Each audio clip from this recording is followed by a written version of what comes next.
श्री राम। गुरुर्ब्रह्मा गुरुर्विष्णु गुरुर्देव महेश्वरा गुरु साक्षात् परब्रह्म तस्मै श्री गुरुवे नमः।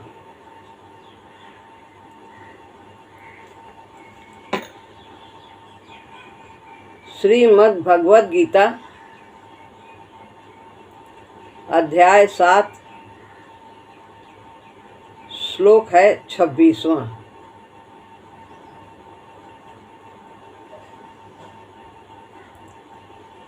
वेदाहं सम्तीतानि वर्तमानानि चार्जुन भविष्याणि च भूतानि मां तु वेद न कश्चन।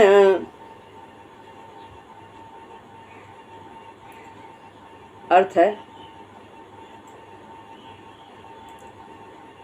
हे अर्जुन, मैं जानता हूँ। क्या जानता हूँ?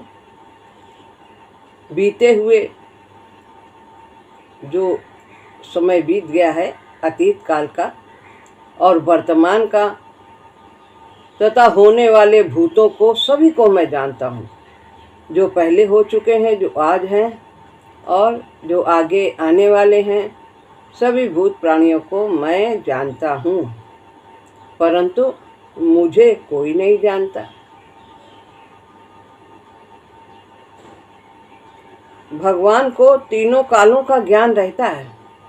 उनके लिए सब समय वर्तमान ही रहता है। उनके लिए भूत और भविष्य नहीं होता। वो सदैव रहते हैं, हर काल में रहते हैं, देश और काल की सीमा से परे रहते हैं। जो आज है कल नहीं रहेगा, उसके लिए भूत भविष्य वर्तमान रहता है। जो हर समय रहता है तो उसके लिए भूत भविष्य वर्तमान नहीं रहता। भूत, वर्तमान तथा भविष्य, यह विभाजन तो हमारे लिए हैं, जो नश्वर प्राणी हैं उनके लिए हैं। इस अनंत तथा अनादि प्रभाव में जिसकी रफ्तार यानी गति को काल बताता है, ये विभाजन हम सबके लिए हैं जो भौतिक जगत में है। इस अनंत तथा अनादि प्रभाव में कि जिसका के प्रभाव का न आदि है न अंत है, अनंत और अनादि, जिसकी रफ्तार गति यानी रफ्तार या गति को काल बताता, समय बताता है कि वो इतने साल रहा, इतने साल पहले हुआ। तो ये सब जो भौतिक जगत में होता है, आने और जाने वाला, उसमें ये सब गणना काल के द्वारा प्रतीत होती है। और जिसको आना ही जाना नहीं है, अजन्मा है, उसके लिए क्या कि अब है, आगे नहीं रहेगा, फिर होगा। तो जो अजन्मा है उसके लिए ये सब नहीं है। जैसा कि दूसरे अध्याय में कहा कि हो करके फिर होना नहीं होता, उसके लिए जो सदा रहता है। हम किसी स्थान पर खड़े हो जाते हैं, उसके पीछे का अतीत होता है। हमारे पीछे का अतीत है, जो आगे है वो भविष्य है, और जहाँ खड़े हैं वहाँ वर्तमान है। जो आगे का है वो भविष्य है। ये तीनों ही हमारी स्थिति पर निर्भर करते हैं।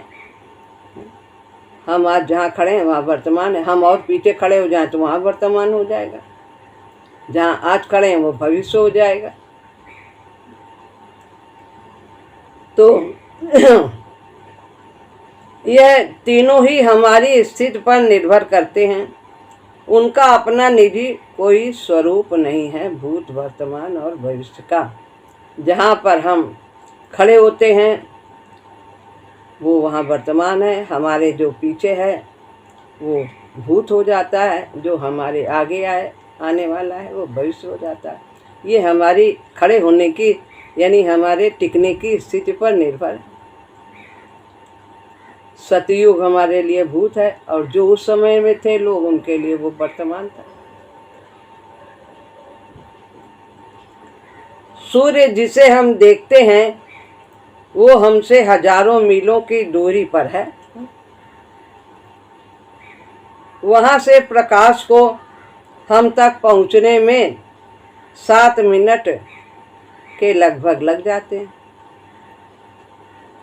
7 मिनट के पूर्व का, पहले का सूर्य इस समय जो हम देखते हैं वो हमारे लिए वर्तमान है, जबकि वो पहले का है। हमें वो वर्तमान दिखता है जो है अतीत का, और ऐसे ही सितारे भी हैं, उनका प्रकाश हमारे पास आने तक में बरसों लग जाते। आज जो चमक हम उनकी देख रहे हैं वो बहुत पहले की चमक होती।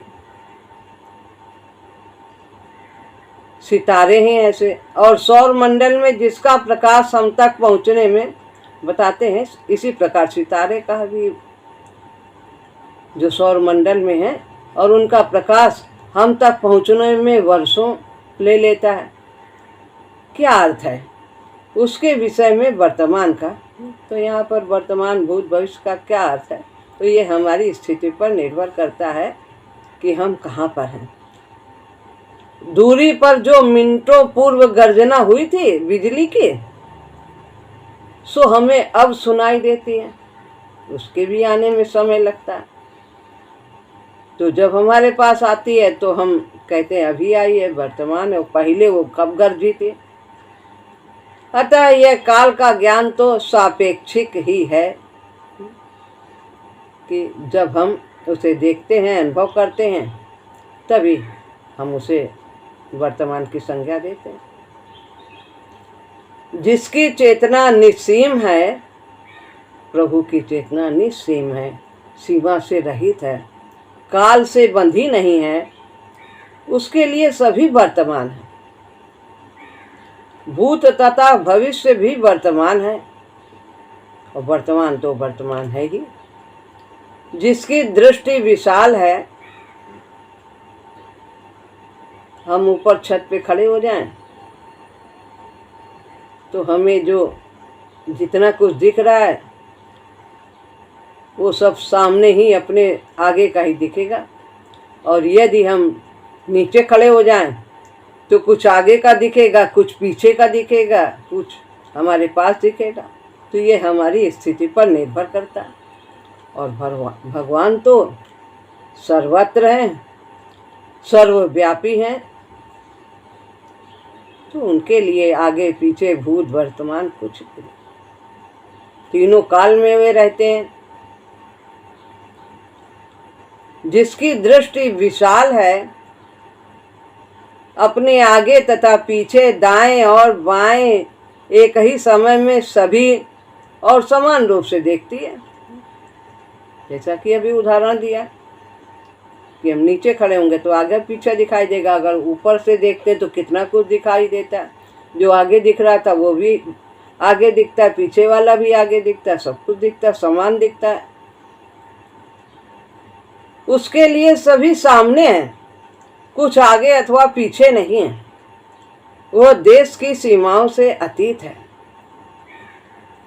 कि यहाँ है अभी, वहाँ कहाँ नहीं था, कहाँ है, सब जगह।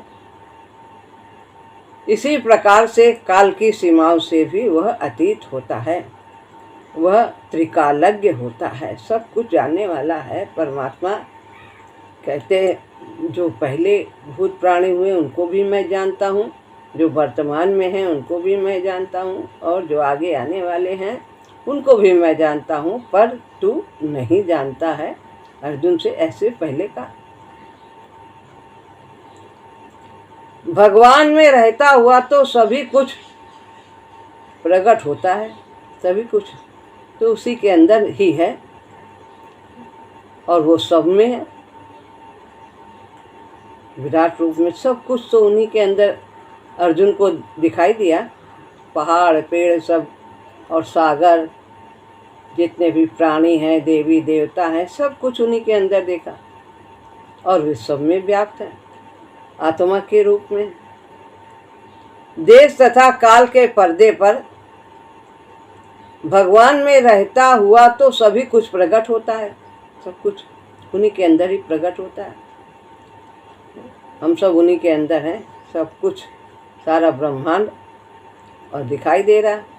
देश तथा काल के पर्दे पर जैसे रील के चित्रपट पर आते और जाते हैं। जो भी सामने दिखा आया वो वर्तमान का आ जाता है। जो पहले देख चुके हैं वो भूत का हो जाएगा। आगे जो आने वाला है, जितना लपटी हुई है रील, वो भविष्य की है।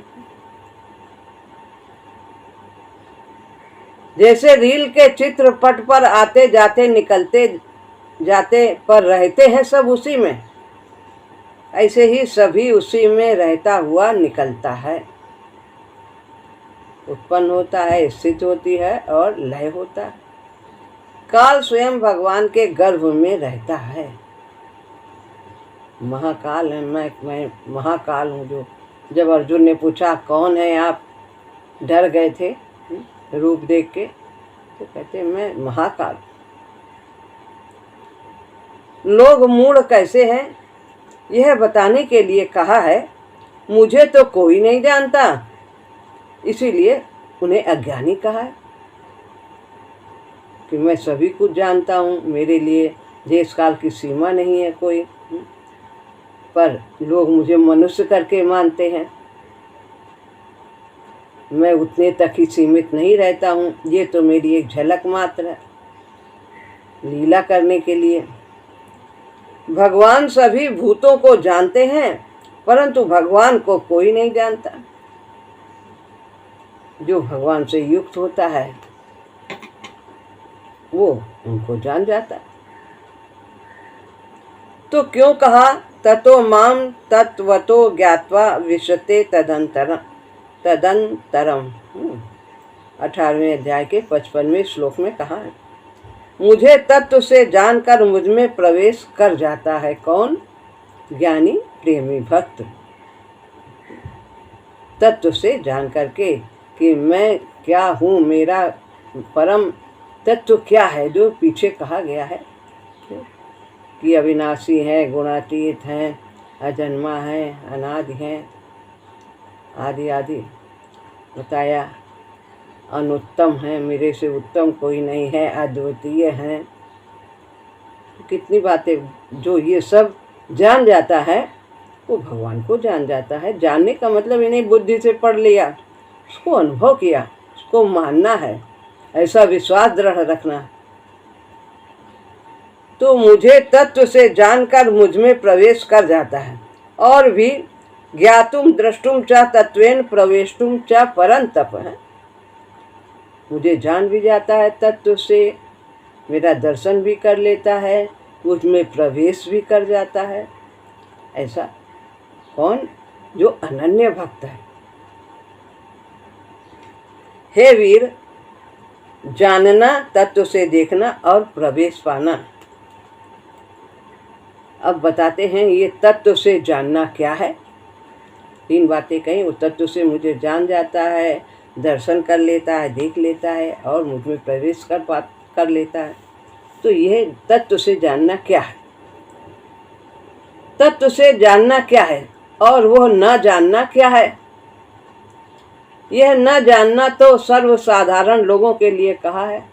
न हम प्रकाशा सर्वस्य युग माया संभावता। मैं सभी के लिए प्रकाशित नहीं होता हूँ और न ही मैं किसी से बलात्कार कराता हूँ जबरदस्ती। तो यह न जानना तो सभी सामान्य व्यक्ति भगवान को नहीं जानते, जो मूढ़ हैं, जो पहचानते नहीं।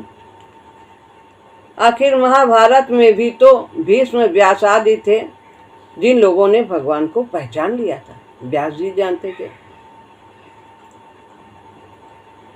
और क्योंकि वे संत थे। भीष्म भी महापुरुष थे, विदुर भी थे, वे भी जानते थे। अतः वो कश्चन कोई निरपवाद नहीं है, सभी के लिए लागू नहीं है कि मूढ़ मुझे नहीं जानते। सभी मूढ़ नहीं होते हैं, जिन्होंने प्रयत्न किया है, प्रयास किया है, पुरुषार्थ किया है, वे प्रभु को जान जाते हैं। सामान्य मूढ़ लोगों के लिए ही यह लागू है जो बात कही है कि मैं सब कुछ जानता हूँ, तीनों काल को जानता हूँ और सब मुझे नहीं जानते। सब का मतलब जो माया से ग्रसित हैं तो वे नहीं जानते, और जो प्रभु से युक्त हैं वे जान जाते। भगवान जाने जाते हैं परंतु निराली रीत से। जानने की रीति निराली है कहते हैं। वे सामान्य बुद्धि की पहुंच से परे हैं, बुद्धि से नहीं जाने जाते कि हमने बहुत पढ़ लिख लिया है, बहुत सारे कंठस्थ कर लिए हैं सब मंत्र आदि, तो हमारे बहुत बुद्धि आ गए, ज्ञानी हो गए पढ़ लिख के। तो ऐसे बुद्धि से नहीं, बुद्धि से आगे परे जब चेतना पहुंचती है तभी उसे जाना जाता है। अगम है या गोचर है, किससे? मन बुद्धि पर बंधे प्रेम की। प्रेम से आते हैं, प्रेम से जाने जाते हैं, पावन प्रेम से जाने जाते हैं। जहाँ कोई कामना नहीं है, मांग नहीं है, चाह नहीं है, केवल प्रेम ही प्रेम है, बस उनको रिझाना ही है, उसी में वे प्रसन्न रहते हैं भक्त। जिस कार्य से प्रभु हमारे प्रसन्न होते हैं, हमारा प्रेमास्पद प्रसन्न होता है, वही वो कार्य करता है भक्त। वे सामान्य बुद्धि की पहुंच से परे हैं। भक्ति होने पर, उनकी कृपा होने पर उनका बोध होता है। ये नहीं कि भगवान को नहीं जाना जा सकता, बहुतों ने जाना है और हम भी जान सकते हैं। जैसे उन्होंने किया है वैसे हम भी भगवान से प्रेम करें, हम भी जान सकते हैं। ऊपर भी तो यही कहा है, आगे भी सब भक्ति का इसमें कथन है 7वें अध्याय में कि 4 प्रकार से मेरे भक्त हैं। तो जो ज्ञानी है, प्रेमी है, वे प्रभु को तत्व से जानते हैं, दर्शन भी पाते हैं और उनमें प्रवेश भी पाते हैं। और बाकी भी रास्ते के पथिक हैं, बढ़ते हुए वहाँ पहुँचेंगे। अब है 27वां श्लोक इसी अध्याय का। इच्छा द्वेष समुत्थेन द्वंद्व मोहेन भारत सर्वभूतानि सम्मोहम् सर्गे यान्ति परन्तप।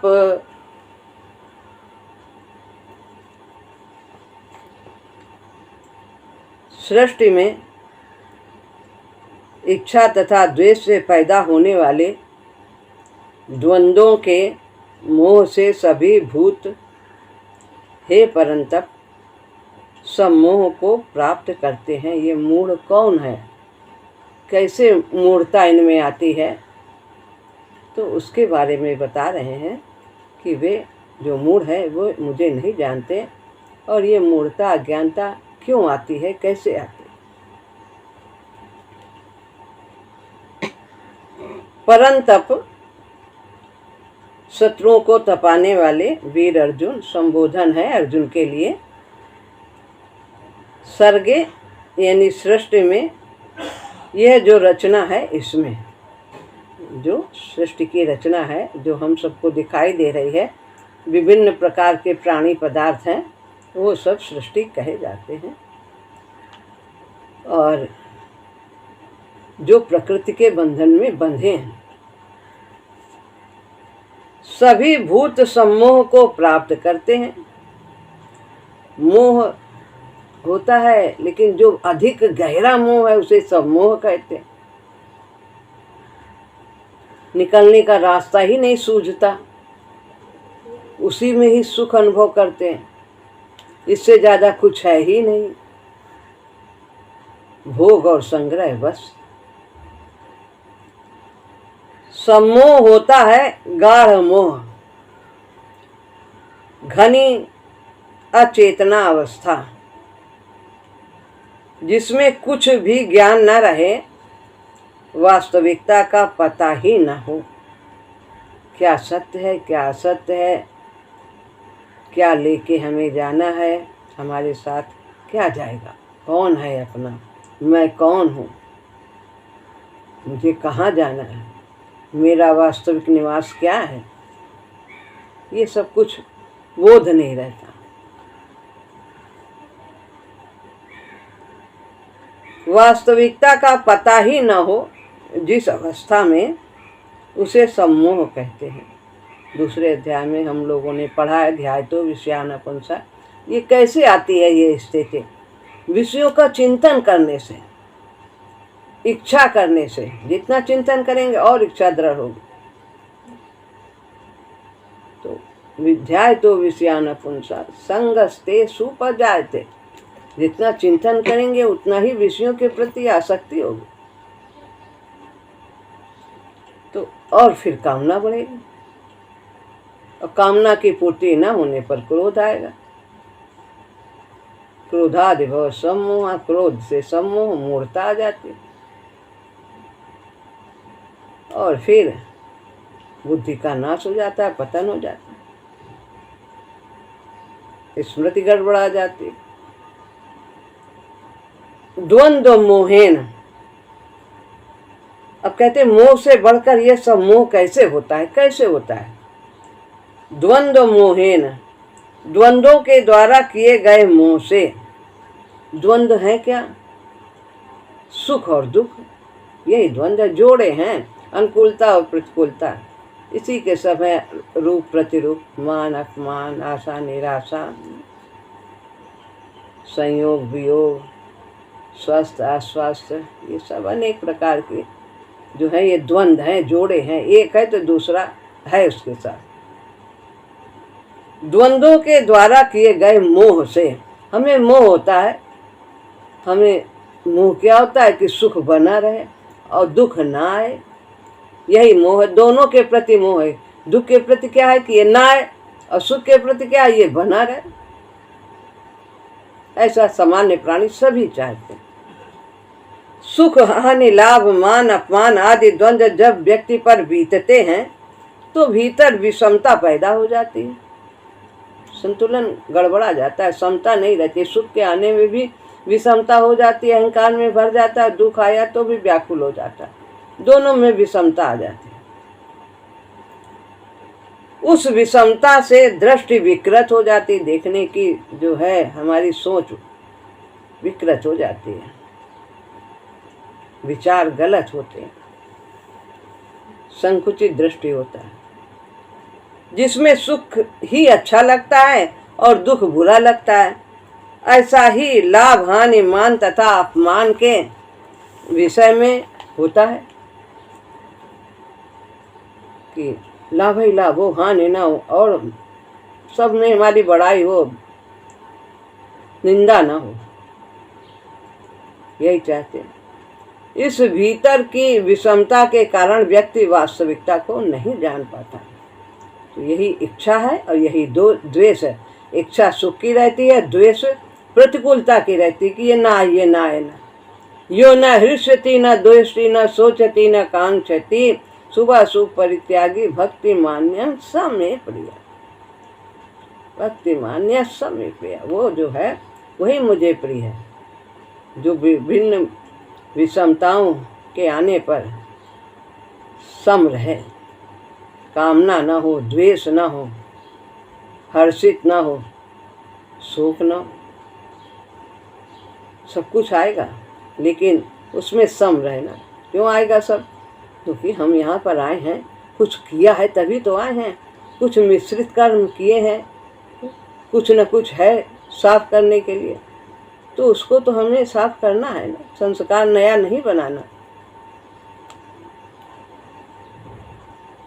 और ये द्वंद्व मोह कैसे होता है?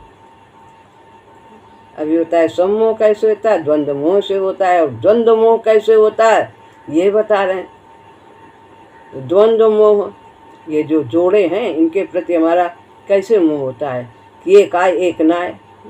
ये कैसे होता है? द्वंद्वों से मोह, दोनों के प्रति भावना रहती है, अनुकूलता के प्रति भी, प्रतिकूलता के प्रति। तो ये द्वंद्व मोह कैसे आता है? इच्छा तथा द्वेष से। एक की इच्छा करते, एक से द्वेष करते। जो अनुकूल है उसकी चाह होती है, और जो प्रतिकूल है उससे द्वेष होता है। इच्छा द्वेष समुत्थे न द्वंद्व मोहे न भार, ये है इसी में तो यही श्लोक है। इच्छा राग का ही तो भावी रूप है। जिस चीज से हमें राग होता है, आसक्ति होती है, चिपकन है, तो उसकी प्रतीक्षा करते हैं। अच्छा लग रहा है, इंद्रियों को सुख मिलता है। आसक्ति से कामना होती है, तो राग है, विषयों का चिंतन करने से राग होता है, आसक्ति होती है, फिर उसके पाने कामना होती है, और फिर क्रोध आता है, जैसा कि अभी श्लोक के बारे में चर्चा किया। फिर क्रोध आता है जब पूरी नहीं होती, जो उसमें बाधक बनता है उसके प्रति क्रोध आता है। स्मृति भ्रंश हो जाता है, गड़बड़ा जाती है। मैं कौन हूँ, मैं क्या करने के लिए आया हूँ, ये सब भूल जाता है। बस इसी कामना की चक्कर में, पूर्ति में, इसी में वो जीवन खपा देता है, और तो भी कामना शांत नहीं होती। ये ऐसी राक्षसी है कि इसका पेट कभी भरा जा ही नहीं सकता। महाशनो महापापमा,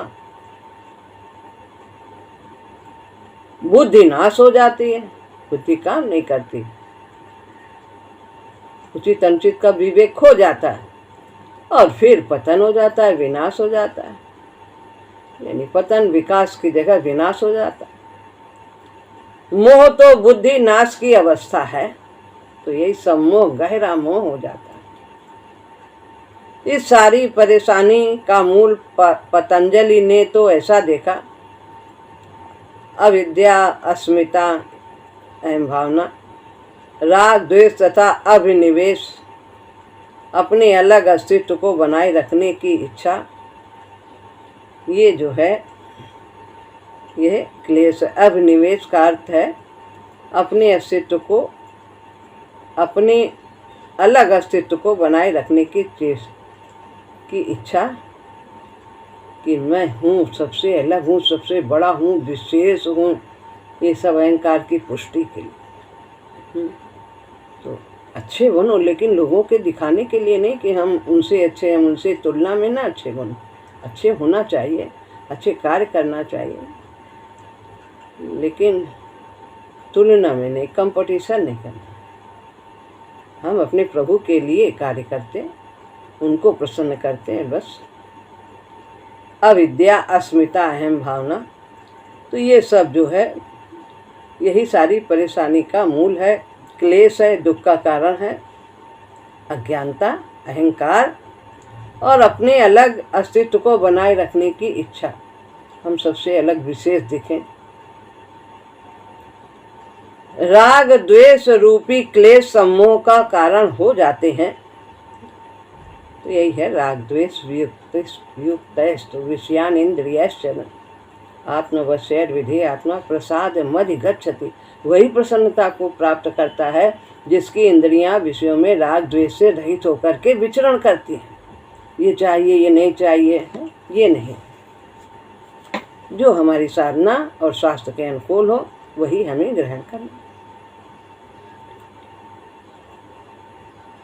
तो राग द्वेष रूपी क्लेश सम्मोह का कारण हो जाते हैं, अज्ञानता का कारण हो जाते हैं।